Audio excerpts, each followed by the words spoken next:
If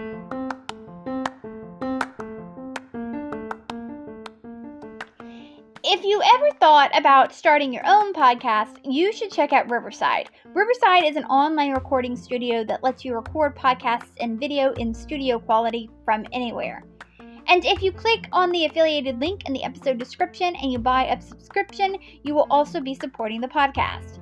And if you are going to start your own podcast, or you just want to continue to listen to great podcasts, you're going to need headphones or speakers.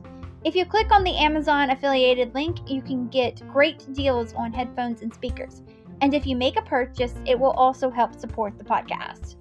And if you ever want to read a book I have mentioned on this podcast, I now have an affiliated link for Bookshop. All the affiliated links that I mentioned will be in the episode description for this episode.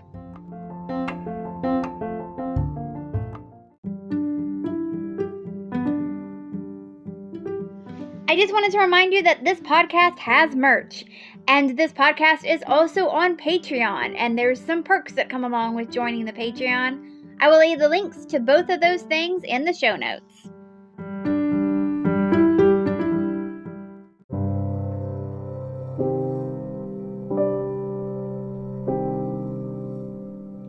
I have to give a content warning. Listener discretion is advised on this episode because I very briefly mentioned suicide, and it is very briefly. If you are new here, I always give timestamps in the episode description if there's ever a content warning, so if you want to skip over something, you can. Alright, well, let's get into the episode.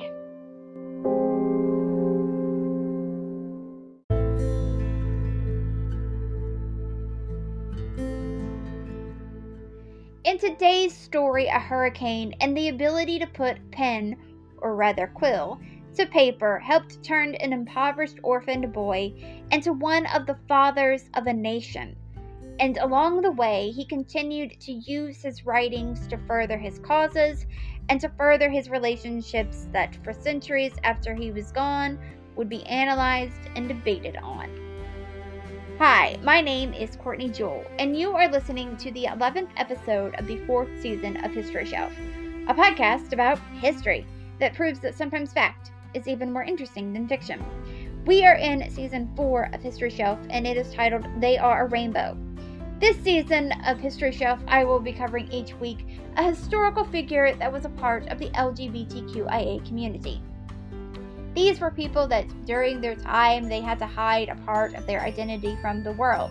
So while I fully believe that those who were out and proud in their lifetime, even if it had the potential to cost them everything, deserve to be praised and recognized, those are not the people that I will be covering this season. I am covering the ones that were made to love in the shadows, the ones that had to lie to most or all of the people around them. Now, I know that sexual orientation and gender identity are complex, and some of the terms that I will use to describe these subjects were not around in some of their lifetimes. So some of these subjects obviously would not have used the same words to describe themselves as I will be using. But I don't want to get too hung up on my wording. I just want to celebrate a part of these individuals that in their time there was pressure all around them to feel shame about. I want to focus on that love and gender are not black and white. They are a rainbow. And for this week, I am talking about Alexander Hamilton.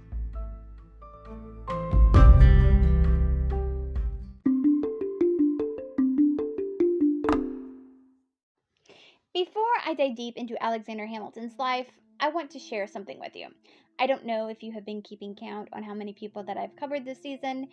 If you've lost count, I understand. There have already been 3 people that have had multiple episodes. This is the 11th episode this season, but Alexander is only the 6th person that I've covered so far. A few episodes ago, I told you that I would share with you how I came up with the theme for this season when we got to the 6th person of the season. Well, here we are.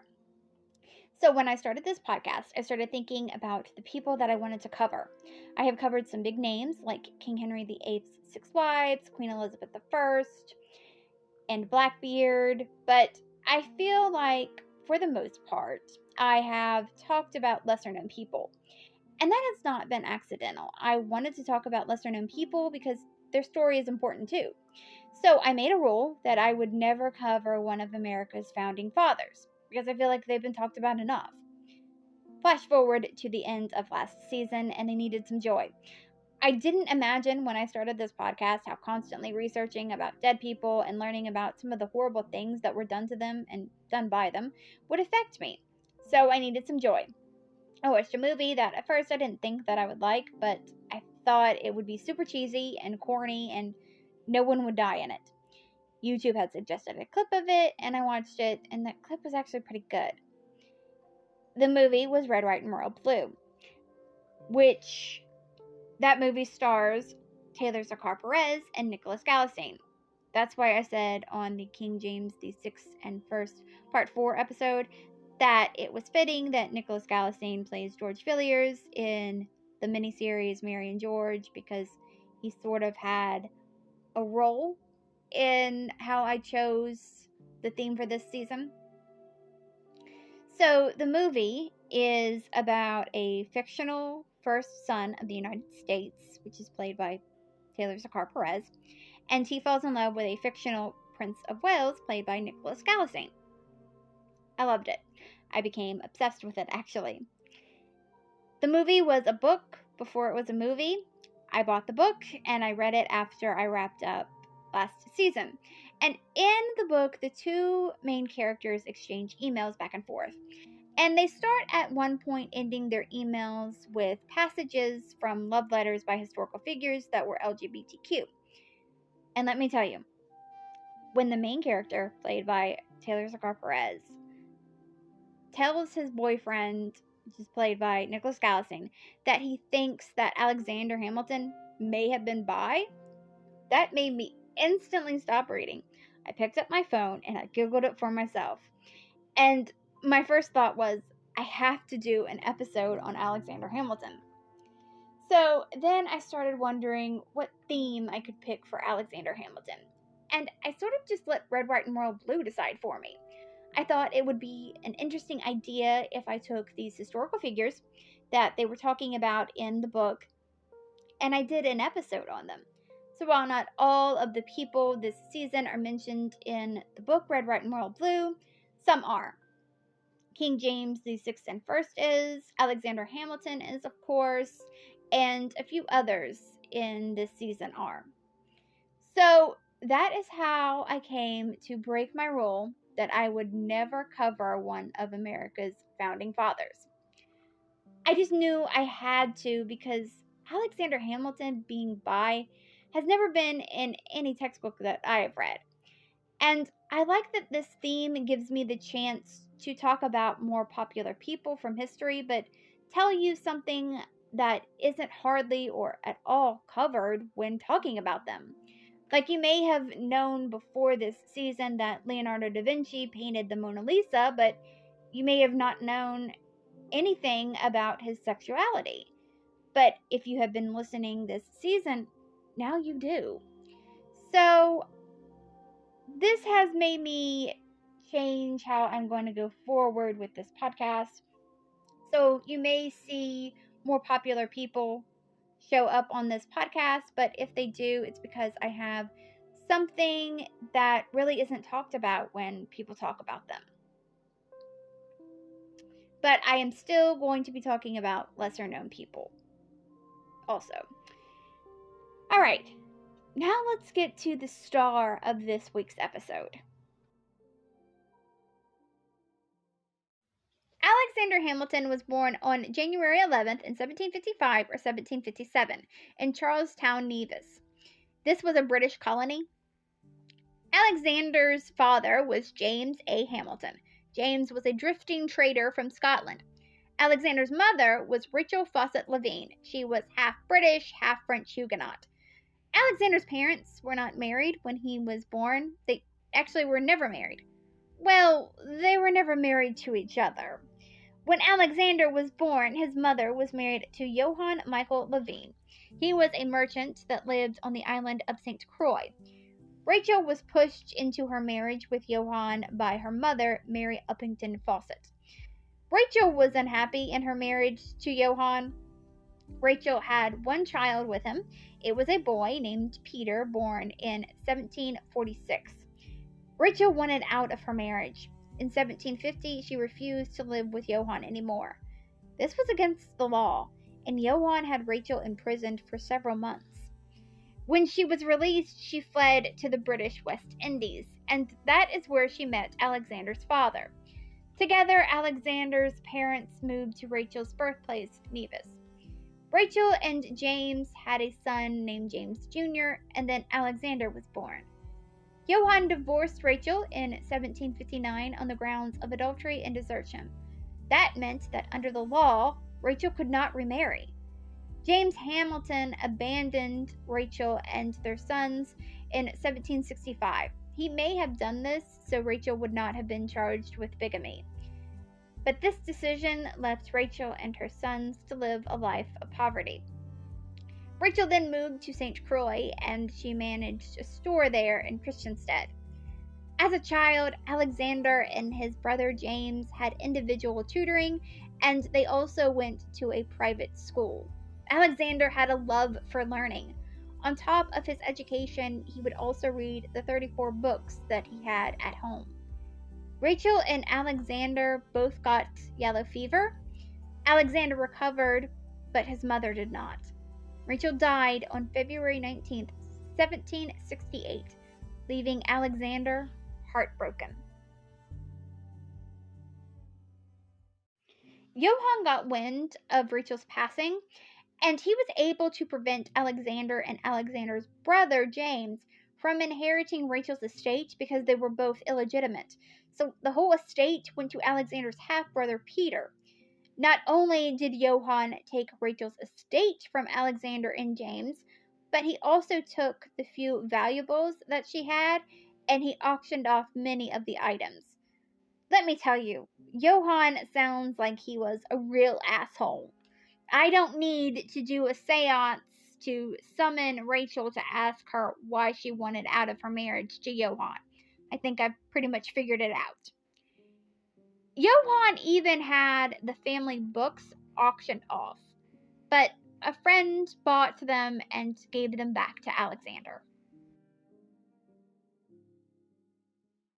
Alexander and James were then taken in by their cousin Peter Lytton. I wish I could tell you from then on out that their story got a little happier, but it just got worse. The boys were not with their cousin long when he committed suicide in July of 1769.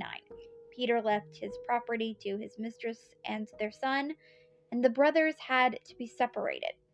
James apprenticed a local carpenter, and Alexander was taken in by a merchant in Nevis named Thomas Stevens. And it's a possibility that Thomas Stevens was actually Alexander's biological father. Which, if that's the case, then I think that it worked out for the best that Alexander got James Hamilton's surname. Because I don't know about you, but to me, the musical Stevens just doesn't have the same ring to it as the musical Hamilton. Anyway, Alexander became a clerk at a local import-export firm called Beekman and Kruger. Alexander was very smart and very capable, even as a child. When he was either 16 or 14 years old in 1771, he was left in charge of that firm for 5 months, which, even at the age of 16, that is impressive. I can't imagine being in charge of that at 14 or 16 years old. There was a hurricane that hit Christiansted on August 30th, 1772. Alexander wrote a letter to his father about the hurricane, so it appears obviously that he was in contact with his father, even though his father left. So maybe it was true that his father left because he didn't want Rachel to be charged with bigamy. Alexander's tutor and mentor was Reverend Hugh Knox. Hugh was a Presbyterian of the New Lights, which, by the way, Alexander was a Presbyterian, and he seemed to have been devout, at least in his youth. He wrote 2 or 3 hymns that were published in his local newspaper. When he became older, it seems that his faith wasn't as strong. He regularly attended church, and his beliefs more reflected the beliefs of a theist rather than a Christian, though it appears that later in life his beliefs may have circled back around. Alexander's biographer, Ron Chernow, wrote this about Alexander's religious beliefs. Quote, "He was not clearly affiliated with the denomination, and he did not seem to attend church regularly or take communion. Like Adams, Franklin, and Jefferson, Hamilton had probably fallen under this way of deism, which sought to substitute reason for revelation and dropped the notion of an active God who intervened in human affairs. At the same time, he never doubted God's existence, embracing Christianity as a system of morality and cosmic justice." End quote. But back to the letter that Alexander wrote his father. Hugh Knox read this letter, and he submitted the letter for publication in the Royal Danish American Gazette. A lot of people were impressed with Alexander's ability to write. They were like, damn, he's got some talent. So some community leaders raised some money to send Alexander to North America so he could get a better education. In October of 1772, Alexander first set foot on what in just a few years would be known as the United States of America. He first arrived in Boston, Massachusetts, and from there he headed to New York City. He met a man named Hugh Mulligan there, and Hugh introduced him to his little brother, Hercules Mulligan. Hercules was a 33-year-old tailor's apprentice. Despite their age gap, the two hit it off really well, and they became fast friends. But, even though he was either 17 or 15 years old, by then Alexander had already experienced so much life that he probably did seem more like a middle-aged man rather than a teenager.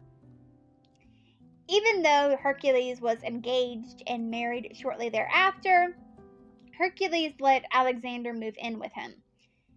There in New York City, Alexander studied at King's College.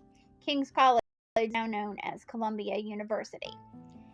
Before he started at King's College, he went to Elizabethtown Academy. That was a preparatory school. In the autumn of 1773, Alexander started King's College. In May of 1774, he moved into the college dorms. His roommate was a man named Robert Troup. Alexander and Robert became lifelong friends.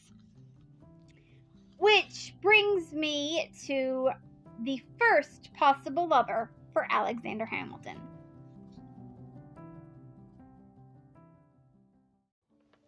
So, when Alexander was a freshman in college, Robert was a senior. Alex and Robert continued to live together after Robert graduated. They shared a room and they slept in the same bed. Before Robert moved to go start his career, Alexander gave him a thick sheaf of poems that he had wrote. So Alexander had written these poems for Robert. It is possible that Robert really lost these poems during the Revolutionary War because he did fight in the war, but he also could have destroyed them after the Reynolds pamphlet. More on that later. Because Robert wanted to protect Alexander's reputation because he was worried about the damage that the Reynolds pamphlet would do to his legacy. And when Robert wrote a biography of Alexander, he did what he could to make Alexander come off as a hero. Together, Alexander and Robert, along with 4 other undergraduates, formed a literary society.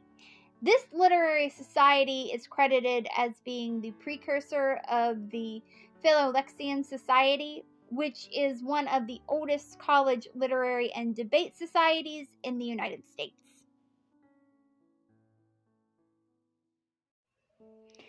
Alexander's first published political writings were a full vindication of the measures of Congress and the former refuted, and they were a response to Samuel Seabury's series of pamphlets promoting the Loyalist cause. Alexander was either 19 or 17 years old when he published a full vindication of the measures of Congress, and he was either 18 or 20 years old when he wrote its follow up, The Farmer Refuted. So he was political from a young age. A full vindication of the measures of Congress was published on December 15th, 1774. The pamphlet defended the First Continental Congress at Philadelphia after Samuel C. Berry attacked the Congress using the pen name A.W. Farmer.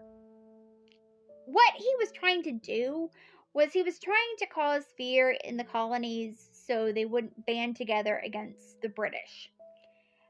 Alexander's pamphlet was 35 pages. Samuel responded with a view of the controversy, and Alexander responded to that on February 23rd, 1775, with The Farmer Refuted.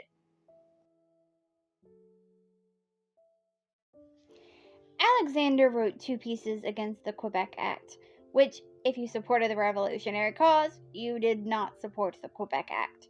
The Quebec Act increased British control of religion, land distribution, and colonial government. The Quebec Act added fuel to an already burning fire and pushed the colonies even closer to war. Alexander always supported the revolutionary cause, but he did not support mob reprisals against loyalists. Alexander actually saved his college's president, loyalist Miles Cooper, on May 10, 1775, from an angry mob. He did that by speaking to the crowd long enough to let Miles escape. Alexander was serious about his studies, but he did not finish college because he couldn't, because King's College closed its doors because of the British occupation of the city. The colonies were about to go to war. So, Massachusetts was seen as a problem child by King George III. I told you in the King James VI and First Part 4 episode that George would make another appearance this season. George was pissed about the Boston Tea Party, which I'm assuming that you know about that, but if you don't, because I do know that there are listeners outside of the United States, if you don't know about the Boston Tea Party, I'm going to give you a little Cliff Notes version of it. So, some people disguised themselves as Mohawk Indians, and they dumped tea into the Boston Harbor that belonged to the British East India Company. And that was to protest taxation without representation and the monopoly of the British East India Company. Parliament then passed the Intolerable Acts, and that was supposed to whip the colonies into obedience, but it did not. On April 18th, 1775, British troops marched from Boston, Massachusetts to Concord, Massachusetts. The battles of Lexington and Concord started on April 19th, 1775, and that was the start of the American Revolutionary War.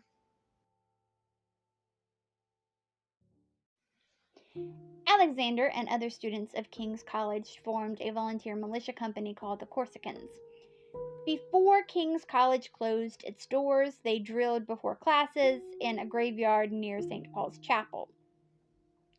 Alexander studied military history and tactics on his own, and then he was soon recommended for a promotion. He was the leader of the newly renamed Unit Heart of Oak. Robert Troup was also in that unit. Remember, he was Alexander's roommate and maybe his lover.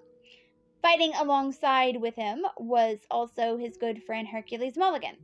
In 1776, Alexander raised the New York Provincial Company of Artillery of 60 men. The company was at the Battle of Harlem Heights, the Battle of White Plains, and the Battle of Trenton. And I'm not going to go into every detail about every battle that Alexander fought in, because I don't want to do 12 episodes on Alexander Hamilton. And I'm sure that you don't want to listen to 12 episodes on Alexander Hamilton either. But if you do, I know that there are military podcasts out there that go into great detail about battles.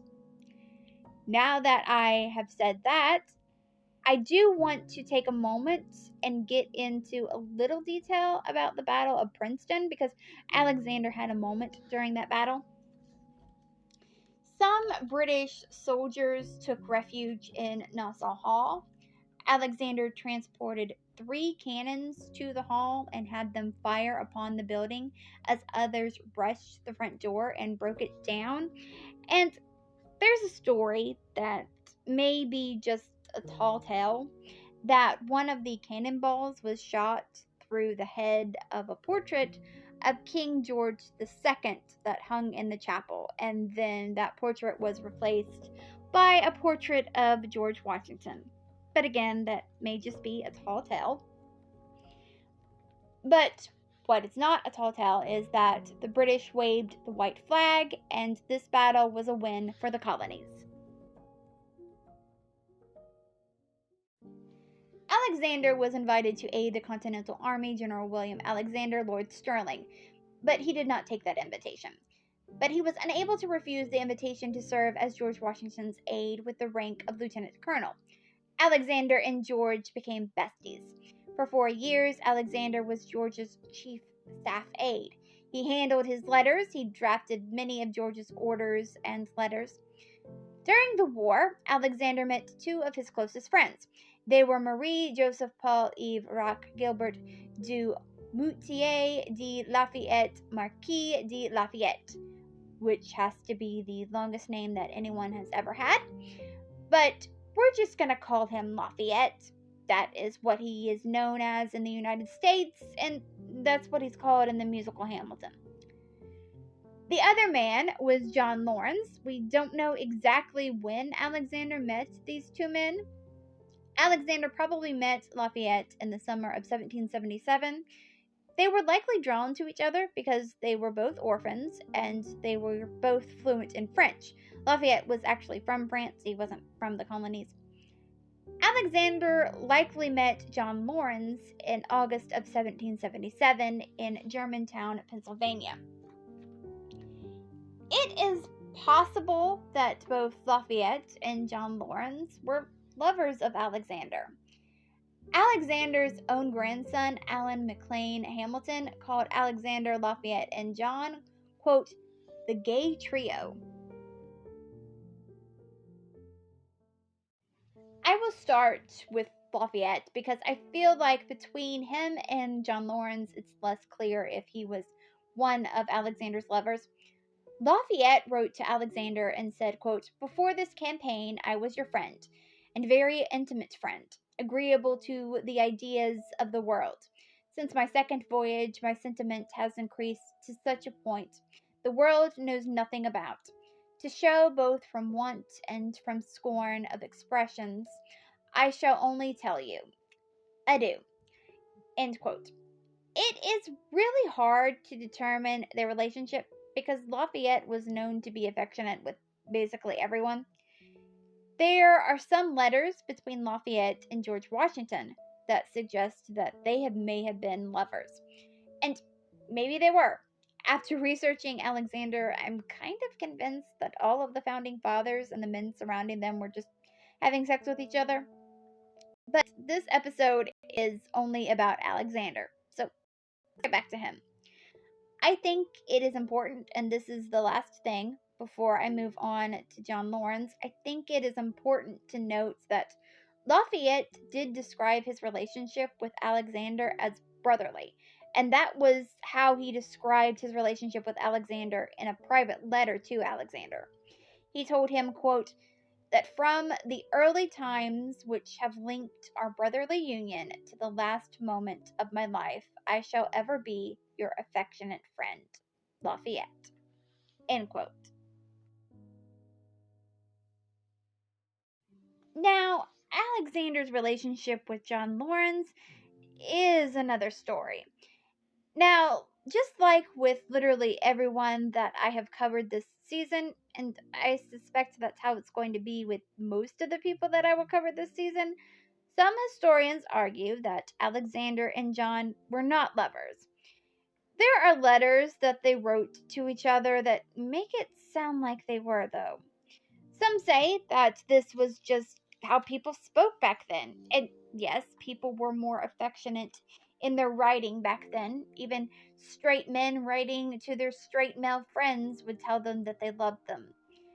But I have some snippets of the letters that Alexander and John wrote to each other that I will read to you, and I will let you make up your own mind. The first letter that I'm going to read to you was written in April of 1779. And there are a couple things that you need to know before I read the letter. One, when Alexander says in the letter, the length of my nose, he is using slang and he's talking about his penis. Two, there are about 5 words that have been mutilated in the letter. This was probably done by Alexander's son, John Church Hamilton. He was the one that had his father's letters published. Here is the letter. Quote, cold in my professions, warm in my friendships, I wish, my dear Lawrence, it were in my power by actions rather than words to convince you that I love you. I shall only tell you that till you bade us adieu, I hardly knew the value you had taught my heart to set upon you. Indeed, my friend, it was not well done. You know the opinion I entertain of mankind, and how much it is in my desire to preserve myself free from particular attachments, and to keep my happiness independent of the caprice of others. You should not have taken advantage of my sensibility to steal into my affections without my consent, but as you have done it, and as we are generally indulgent to those we love, I shall not scruple to pardon the fraud you have committed, on one condition, that for my sake, if not for your own, you will always continue to merit the partiality which you have so artfully instilled into me.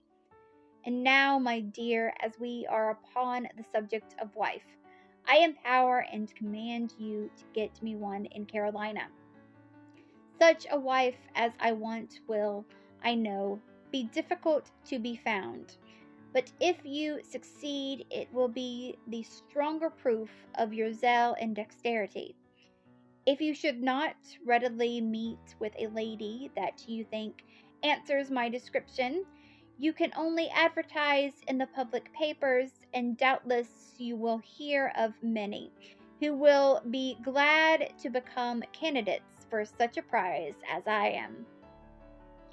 To incite their emulation, it will be necessary for you to give an account of the lover, his size, make, quality of mind and body, achievements, expectations, fortune, etc. In the drawing my picture, you will no doubt be civil to your friend. Mind you do justice to the length of my nose. And don't forget that and this is where there are about 5 words that have been mutilated. Alexander continues on. After reviewing what I have written, I am ready to ask myself what could have put it into my head to hazard the jeu de folie. Do I want a wife? No, I have plagues enough without desiring to add to the number that greatest of all, and if I were silly enough to do it, I should not take care how I employ a proxy. Do I mean to show my wit? If I did, I am sure I have missed my aim. Did I only intend to frisk? In this I have succeeded, but I have done more. I have gratified my feelings, my lengthening out the only kind of intercourse now in my power with my friend. Adieu. Yours, A. Hamilton. End quote. He ended most of his letters to John with yours, or affectionately yours, and his last letter to him, he ended it with yours forever.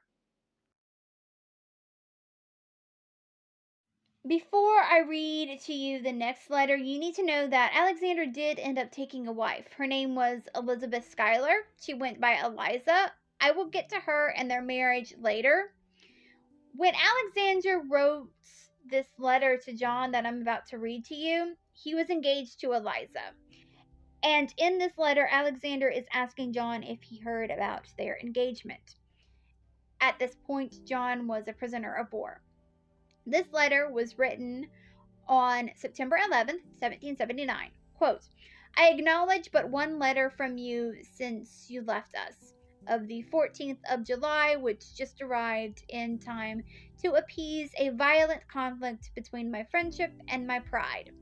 I have written you 5 or 6 letters since you left Philadelphia, and I should have written you more had you proper return. But like a jealous lover, when I thought you slighted my caresses, my affection was alarmed and my vanity piqued. I had almost resolved to lavish no more of them upon you, and to reject you as an inconsistent and ungrateful.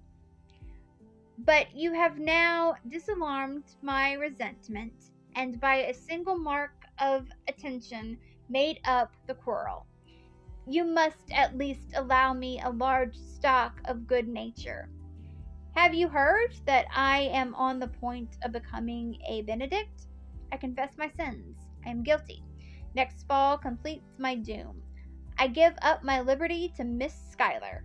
She is a good-hearted girl who I am sure will never play the tourniquet, and though not a genius, she has a good sense enough to be agreeable, and though not a beauty, she has fine black eyes, is rather handsome, and has every other requisite of the exterior to make a lover happy. And believe me, I am lover in earnest, though I do not speak of the perfections of my mistress in the enthusiasm of chivalry. Is it true that you are confined to Philadelphia? Cannot you pay us a visit? If you can, hasten to give us a pleasure which we shall relish with the sensibility of the sincerest friendship. Adieu, God bless you. A. Hamilton. The lads all sympathize with you and send you the assurances of their love. End quote. I feel like in this letter, he's not trying to be rude to Eliza, but rather he's trying to squash maybe any potential jealousy that John may have. That's why he's saying that Eliza's no genius and she's no beauty, and he compares marrying her to doom. But that's just my take on things.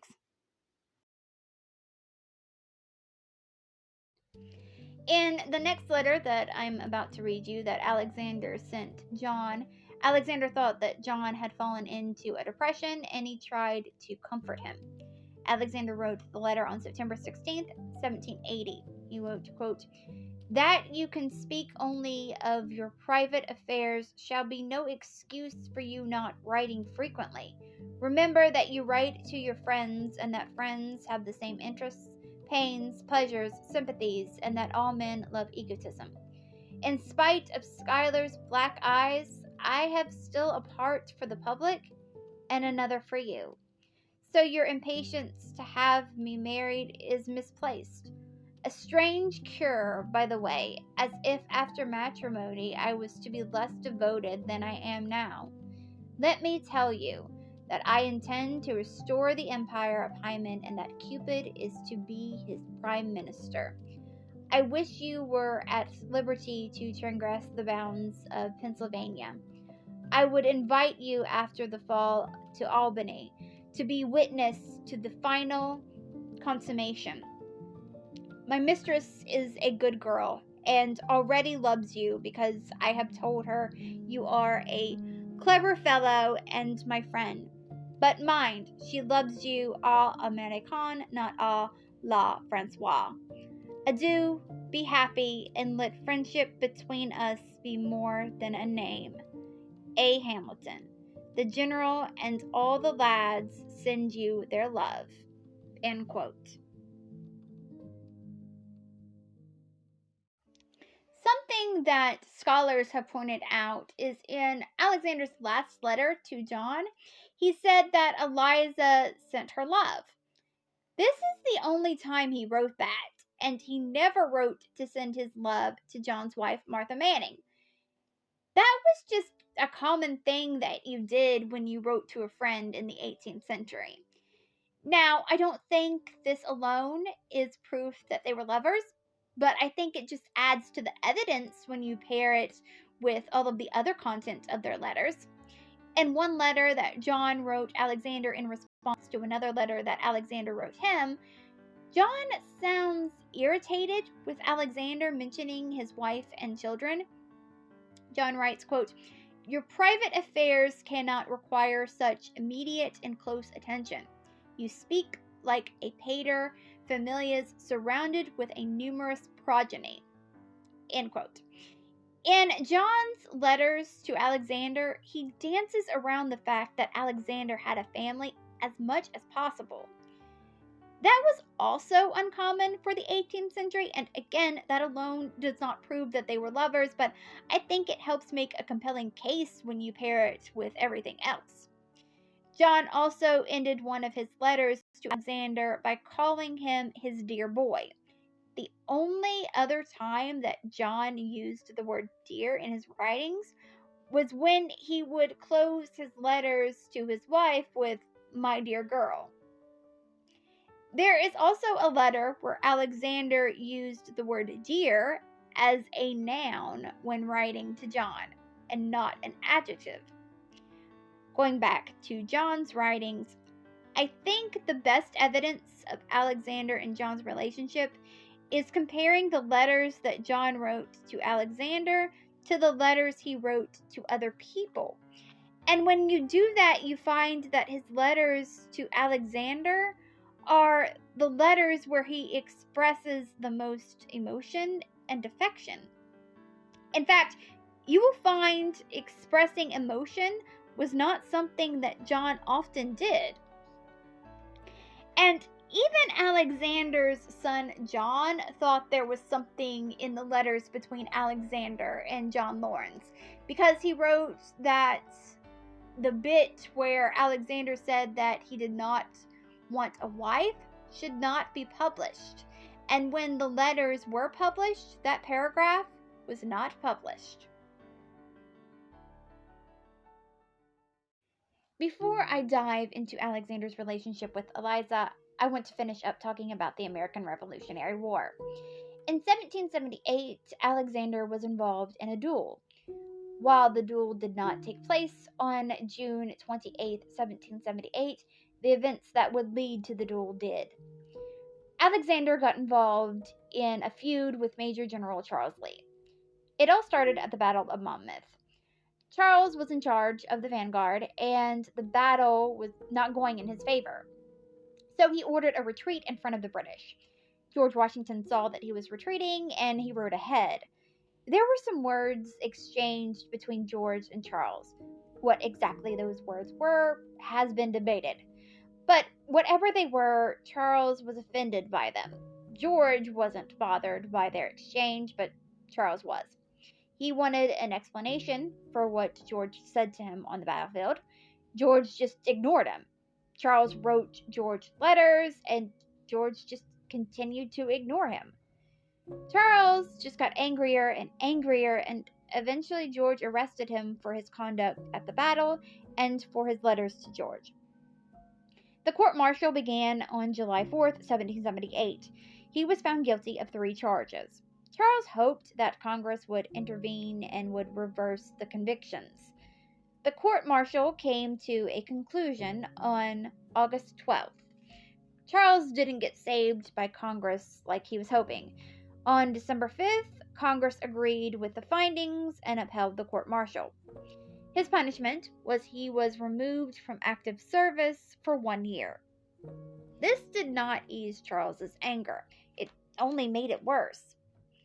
He started writing nasty things about George Washington and George's close circle, including Alexander. And he was sending these letters to papers in New York, Philadelphia, and Baltimore. This was pissing off the Continental officers. Lafayette said this about Charles Lee, quote, "He was not missed," end quote. John Lawrence got really ticked off. He had never liked or trusted Charles. He believed that Charles had tried to remove George Washington from command. While Continental Congress was reviewing his convictions, John had challenged Charles to a duel. Charles accepted the challenge on December 22nd, 1778. If you watched, or at the very least listened to the soundtrack Hamilton, then you know when you challenge someone to a duel, you gotta have a second. Charles picked a man by the name of Evan Edwards as his second, and John picked Alexander. Both John and Charles fired their guns at about the same time. John's bullet grazed Charles on his side, but Charles's bullet missed John completely. Afterwards, Charles was not angry about the duel. He even said that John Lawrence behaved splendidly. John left George Washington's staff near the end of 1779 to go fight in his home state of South Carolina. When he did this, Alexander tried to get George Washington to let him join John. He was unsuccessful.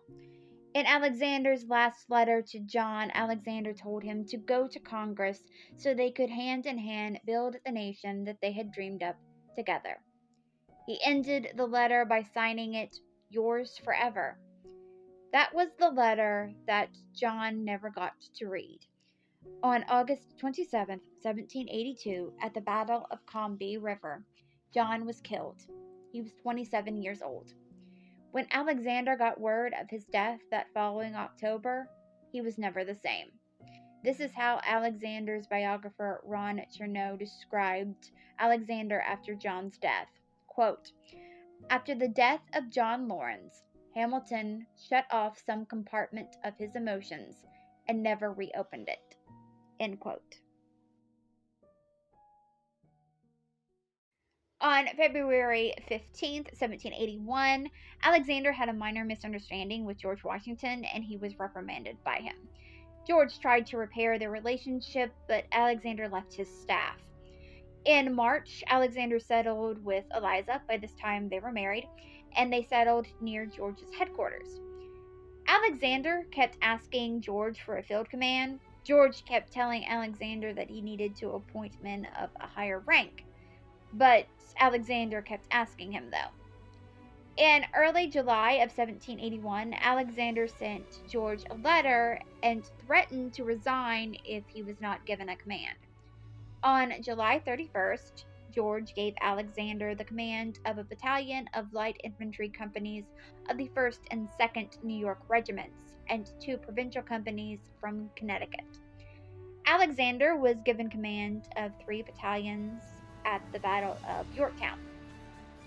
Alexander and his battalions took the redoubt 10 during the night. The British surrendered, and that ended the war, even though there were small battles after that happened until the signing of the Treaty of Paris on September 3rd, 1783. And, of course, I know you know this already, that America won the war and gained its independence. And that's where I'm going to end this week's episode.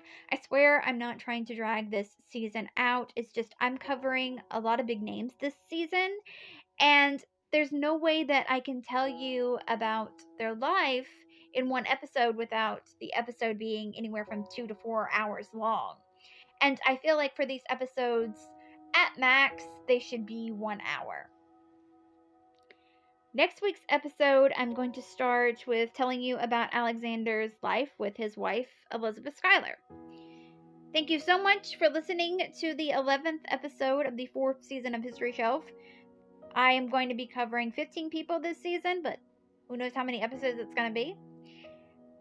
Next week's episode is going to be Alexander Hamilton, Part 2. I hope you come back for that. A few things before we go. If you want to follow this podcast on social media, the TikTok is @HistoryShelf.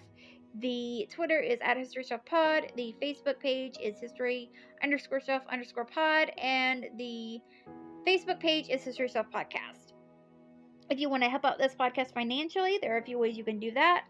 One is you can buy merch from the History Shelf merch store, or you can become a Patreon. This podcast is always going to be free, but there are some perks that come along with becoming a Patreon. The first tier is called History Student, and that is $1 a month. And with that, I will send out a shout out to you on all social media platforms that History Chef is on. I will also choose one Patreon at random for each episode that I do, and at the end of the episode, I will give that Patreon a shout out. The second tier is called History Fan, and that is $3 a month. And with that, you get the first tier, plus you get to vote in a poll that helps me choose the theme for the next season of this podcast. The third tier is called History Buff, and that is $20 a month. And with that, you get the first 2 tiers, plus you will get a handwritten note of thanks mailed to you from me. And the last tier is called History Lover, and that is $40 a month. And with that, you get the first 3 tiers, plus you get to choose one item from the History Chef merch store. You can choose any item that you want, except for the zip-up hoodie. You can also take out ad space on this podcast. I have a gig on Fiverr that lets you do that. Also, if you click on one of the affiliated links, there's one for Riverside, there's one for Amazon, and there's one for Bookshop. If you click on one of those links and you buy something, that helps support the podcast. But if you don't want any of the merch, and you don't want any of the perks, and you don't want to buy anything, but you still want to help support this podcast, I have turned on listener support on Spotify for podcasters. The links to everything that I just said will be in the show notes. But as always, the best way that you can help support this podcast is to just continue to listen to it. And there are a few other ways that you can help out this podcast for free. One is if you are listening on a platform that lets you rate this podcast 5 stars and or leave a positive review. If you do that, that would be very helpful. Also, sharing this podcast on social media with your friends and family would be very helpful.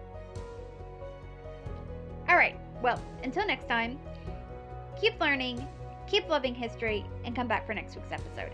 Bye.